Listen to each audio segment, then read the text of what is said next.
আসসালামু আলাইকুম। ব্যাপার হচ্ছে যে বিগত কয়েকদিন থেকে যে একটা হ্যারাসমেন্টের শিকার হচ্ছে আমাদের জুনিয়র সাকিব এবং হাবিবা আপু, এটা নিয়ে দেখছি একটা একটা শ্রেণীর বিয়াদব শ্রেণীর মানে পক্ষ তাদেরকে নিয়ে বিশৃঙ্খলার সৃষ্টি করছে এবং বাজে কিছু মন্তব্য করছে। তো হাবিবা আপু একটা তার ভিডিওতে বার্তাটা দিয়েছে। আমার এই বার্তাটা দেওয়ার একটা উদ্দেশ্য যে প্রোগ্রামটা হয়েছে রাজশাহীতে, কেন ভাই তোরা টানরে নিজেদের দিকে টেনে নিছিস ভাই? আর সাকিবের প্রতি তোর এত হিংসা, ভাই কারো প্রতি হিংসা না করে তার কাছ থেকে মোটিভেশন লেগে তার পর্যায় পর্যন্ত যাওয়ার চেষ্টা কর। কাউকে পা ধরে টেনে নিচে নামানো যায় না। আল্লাহ যার সাথে আছে সে অবশ্যই লক্ষ্যে পৌঁছাবে। তো অতএব সাকিবকে তোরা যতই যেভাবে হোক নিচে নামানোর চেষ্টা কর, অপমান করার চেষ্টা কর। এর আগেও বিগত দিনেও অপমান করার চেষ্টা করেছিস, আল্লাহ সহায় ছিল, তার কিন্তু একটা চুরো ছিঁড়তে পারিস।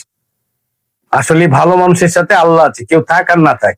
তো একটা জিনিস মাথায় রাখবি, সাকিব, হাবিবা আপু এরা ভিডিও করে বিদায় যে একেবারেই রাস্তায় পড়ে গেছে এরকম না, কিন্তু অনেকে বাজে কমেন্ট করতেছে আমি নাকি ওর সাথে আচ্ছা। এটা করি ওটা করি, মেনলি খুবই হচ্ছে বাজে ভাষায়। আচ্ছা, মেনলি হাবিবা আপু সাকিবকে নিজের ভাইয়ের মতো দেখে, সর্বপ্রথম কথা।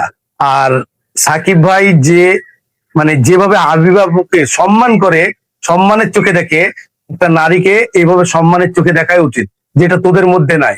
তাই তোরা এরকম বিশৃঙ্খলা বা বাজে ভাষায় বাজে স্ট্যাটাস দিয়ে তাদেরকে বিবৃতি। যাদের জন্মের ঠিক নেই তারা আবার কিভাবে ভাষাগুলো প্রয়োগ করবে, আচ্ছা, বুঝেন না? সবচেয়ে বড় কথা হচ্ছে আবার অনেকে বলতেছে যে সাকিবের সাথে ভিডিও করে হয়তো তার সাথে কিছু হয় বা এটা। আরে ভাই, একটা মানুষের সাথে কি ভালো গুড সম্পর্ক থাকতে পারে না? কেন তোমাদের সবসময় মনের মধ্যে খারাপ চিন্তা ভাবনা থাকে? তোমার মাইন্ড এত খারাপ কেন? আগে মাইন্ড ঠিক করবেন, তারপরে ভিডিওতে কমেন্ট করার চেষ্টা করবেন, ভিডিও দেখার চেষ্টা করবেন। আপনার ঘরেও মা বোন আছে, আমাদের ঘরেও মা বোন আছে। আমরা ভিডিও করি বিধায় একেবারে রাস্তা থেকে উঠে আসি। অবশ্যই আমাদের ফ্যামিলি আছে, তারাও ভিডিও গুলো একবার, দুইবার, তিনবার সহ্য করেছি, দ্বিতীয় তিনবারের বেলা কিন্তু আমি কাউকে ছাড় দিব না। আজকে ছাড় দিয়ে দিলাম, কারণ সবাই যেহেতু বড় মানুষেরা মানা করলো বিদায় ছাড় দিয়ে দিলাম।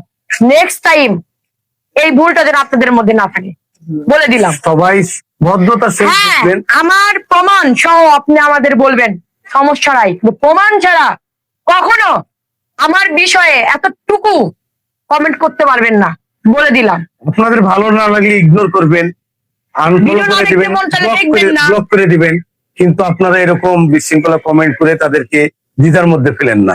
তো আশা করি বুঝতে পেরেছেন। ধন্যবাদ। যদি আমাদের কথায় বা কোনো কাজে কর্মে কোনো ভুল হয়ে থাকে আমাদেরকে ক্ষমা দৃষ্টিতে দেখবেন। ধন্যবাদ। আসসালামু আলাইকুম।